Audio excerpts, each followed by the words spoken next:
Bom dia, pessoal. Me chamo José Vitor. Meu grupo ficou encarregado de apresentar o painel 1, os básicos de propriedades físicas e de fundição dos metais líquidos, e a gente vai apresentar o que tem de novidade na área da fundição. Meu grupo é composto por mim, José Vitor e Matheus Souto de Souza. Esse painel ele faz parte da disciplina de Processos Metálicos de Fabricação do curso de Engenharia Mecânica da UFCG e é lecionada pelo professor Leonardo Domingos Pereira. Aqui nós temos nosso sumário, onde vamos ter 5 principais tópicos a serem apresentados, serem abordados por a gente, né? Que é a questão do princípio metalúrgico da fusão, propriedades físicas dos metais líquidos, propriedades físico-químicas dos metais líquidos e o que tem de novidade na área da fundição. E iremos fechar nosso painel com um estudo de caso. O primeiro tópico, né, que é princípios metalúrgicos da fusão, iremos ver a questão de reatividade química, mistura e equilíbrio, e no tocante a propriedades físicas, iremos ter a pressão de vapor, temperatura de fusão e conteúdo térmico. Ao lado, a gente tem uma sistematização do princípio fundamental da mudança de estado físico do metal ou liga, que é a questão de fusão-solidificação. Iremos ter uma permutação de estados, né? Partindo do estado sólido, indo para o estado líquido e voltando para o estado sólido novamente, né? É até frisado aqui as operações, né? A gente vai ter a fusão desse metal no estado sólido, onde ele vai passar para o estado líquido, né? Permutar do estado sólido para o líquido, que seria um estado mais maleável, não seria nem líquido totalmente. Vamos ter o enchimento do molde e, por fim, a solidificação, que volta para o estado sólido, né? É bom até relatar essa setinha aqui, que a gente tem a questão de fusão, tratamento do banho, manutenção de temperatura e, por fim, vazamento.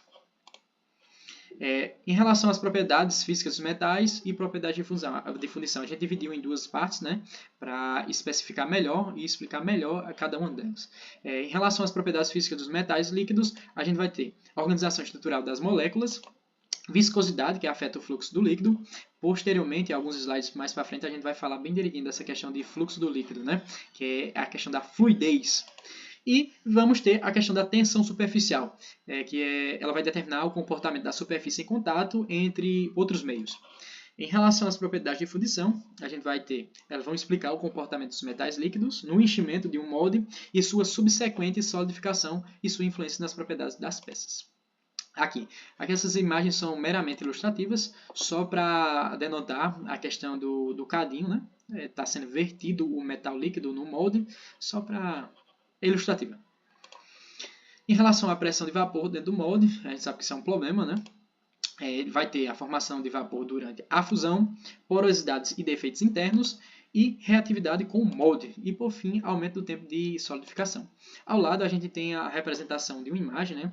De uma imagem com porosidades, advindas de uma fundição sem proteção, né? Sem uma atmosfera protetora, onde tivemos microporosidades aqui que vão encobrir defeito, né?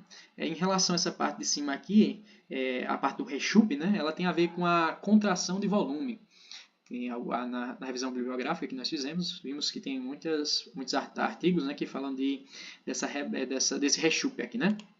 Ao lado, nós temos uma imagem real, né? Isso foi feito no Lamer, isso é uma liga de níquel-manganês, onde foi feita por fundição por indução, né? Por indução sem uma atmosfera protegida, e podemos ver que surgiu vários defeitos, né? Várias porosidades. Aqui podemos até ver a questão do rechupe, né? A parte de cima aqui igual, praticamente igual. Foi feito um tarugo, né? Esse tarugo foi cortado na eletroerosão e podemos ver a questão da microestrutura, né? Em relação ainda falando sobre pressão de vapor dentro do molde, e como a gente fica essa indagação, como controlar a pressão de vapor? A gente vai ter a questão de molde ventilado, atmosfera controlada, eu já tinha até falado no slide anterior sobre essa atmosfera controlada, e temperatura adequada. Em relação à temperatura adequada, é bom até falar que se a gente tiver superaquecimentos, vai encobrir vários defeitos na nossa peça, no nosso processo de fundição, né? E temos duas imagens aqui meramente ilustrativas, mostrando só a questão do metal sendo vertido no molde de areia.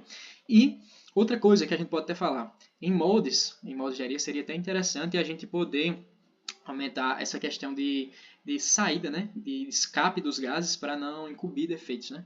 Tivesse algum ponto de escape, um microfurinho ou coisa do tipo que não venha atrapalhar a fundição, mas venha surtir como salvador da pátria aí para eliminar os gases, né? Principalmente a questão do gás, os gases formados, né? O vapor. Em relação às propriedades físicas dos metais líquidos, né? A gente tem a questão da estrutura. No estado líquido, os átomos eles vão ter forças interatômicas medianas em relação a quando a gente compara com o estado sólido, né? Nós temos duas imagens aqui bastante interessantes. Estão relacionadas com as interações interatômicas, né? A tração entre átomo e a organização. Nessa segunda, a gente tem o metal sólido já passando para o estado maleável. Vemos que há uma maior desorganização atômica, ou seja, a força interatômica está diminuindo e começa a desorganizar, né? A gente está no estado maleável. Em relação à temperatura de fusão dos metais, a gente tem uma tabela bastante interessante aqui, onde a gente vai ter vários tipos de metais e suas respectivas temperaturas de fusão.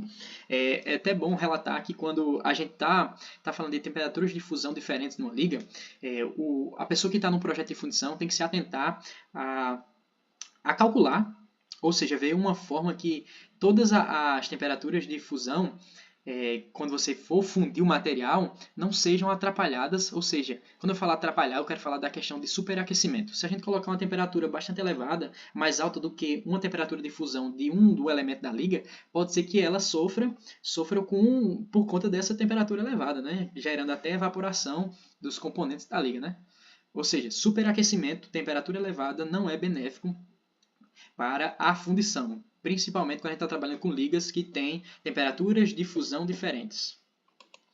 Em relação à taxa de contração de diferentes ligas, a gente vai ter encaixar esse novo conceito aqui de encolhimento, que é a mesma coisa de contração volumétrica. A gente vai ter o tipo de liga, a fração de carbono que está presente nessa liga, a temperatura de vazamento, isso aqui é um dado também crucial quando a gente está falando de fundição, temperatura de vazamento. E o encolhimento total, que é a contração de volume total, que ela vai ser a soma de todos os encolhimentos. O primeiro seria a contração do líquido, contração de coagulação e contração de estado, ou encolhimento, são sinônimos. Ou seja, para um aço carbono fundido, a gente vai ter 12,46% de contração de volume ao final da fundição. Eu até esqueci de falar aqui, a gente tem nesses tipos de liga, aço carbono fundido, ferro fundido branco e ferro fundido cinzento, né? Ou seja, o aço carbono vai ter uma alta taxa de contração volumétrica. Em relação à fluidez, esse tema fluidez tem bastante notoriedade na fundição. Porque a fluidez ela vai ser a capacidade do material, ou seja, do metal, preencher moldes com maior ou menor facilidade. E ela vai ser influenciada por propriedades físicas e químicas da liga, características do molde e também métodos de enchimento utilizados, né? Em relação à fluidez, a gente tem um ensaio de fluidez que é bastante interessante, onde a gente vai ter uma bacia de alimentação, onde o metal vai ser vertido pela força da gravidade, ele vai descer por esses canais aqui, o canal em espiral. Quando a gente paga máquinas hidráulicas e mecânica dos fluidos 2, a gente vê que essa parte de curvas geram muita perda de carga no escoamento. Ou seja, se a gente tem perda de carga, a gente vai ter o que? Também geram turbulência, né? A gente sabe que curva gera turbulência. E na fundição, turbulência é algo que deve ser evitado. Ou seja, dependendo da fluidez do metal, ele vai ter facilidade ou não de fluir nessas espiras, né? Aí, ó, a gente tem aqui a imagem bastante representativa do começo do metal líquido fluindo e indo até essa figura C, onde a gente vê que diminui essa distância entre as paredes, né? Começa a solidificar, fechando, ou seja, a fluidez tende a diminuir conforme ela percorre esses tubos, né? Quanto maior o comprimento, dependendo da liga, né? Da viscosidade também, a gente vai ter menores comprimentos de canais, né? Ou seja, de metal líquido percorrido nessas espiras. Em relação à expansão e contração volumétrica, isso é um tema bastante interessante sobre a questão de fundição, que a gente vai ter que a contração ocorre durante o resfriamento, é um fenômeno de maior interesse, ocorre durante o resfriamento das peças fundidas a partir do estado líquido. Isso eu já havia até comentado antes. E esse processo é geralmente denominado contração de metais fundidos. ela tem um impacto também na questão de tratamento térmico, né? A contração pode afetar diretamente a qualidade final das peças fundidas, sendo um ponto crítico de controle, né? A contração de volume, a gente vai ter uma representação bastante interessante aqui. Ó, a gente vai ter a formação por final no rechup. Rechup é isso, mas no início. A gente vai ter o metal líquido aqui, após ser vertido. Com o passar do tempo, ele começa a perder calor, né? Perder energia para fora aqui, e começa a resfriar a partir das paredes. E das paredes indo para o centro. E no final acontece esse aspecto, fica com esse aspecto físico aqui, do rechupe, que é essa formação do triângulo após a solidificação. Nos nossos projetos de fundição, a gente tem que tomar muito cuidado com o projeto de fundição, porque a gente pode ter rechupes que incubam alguns defeitos na nossa peça, na nossa peça, né? Como esse daqui podemos ver que teve um vazio extremamente grande logo abaixo do rechupe. Inviabilizou a peça, né? Foi trabalho perdido aí. E, por fim, a gente fala sobre tensão superficial. A tensão superficial, na metalurgia da fundição, vai ser uma tensão que tem ampla aplicação, né?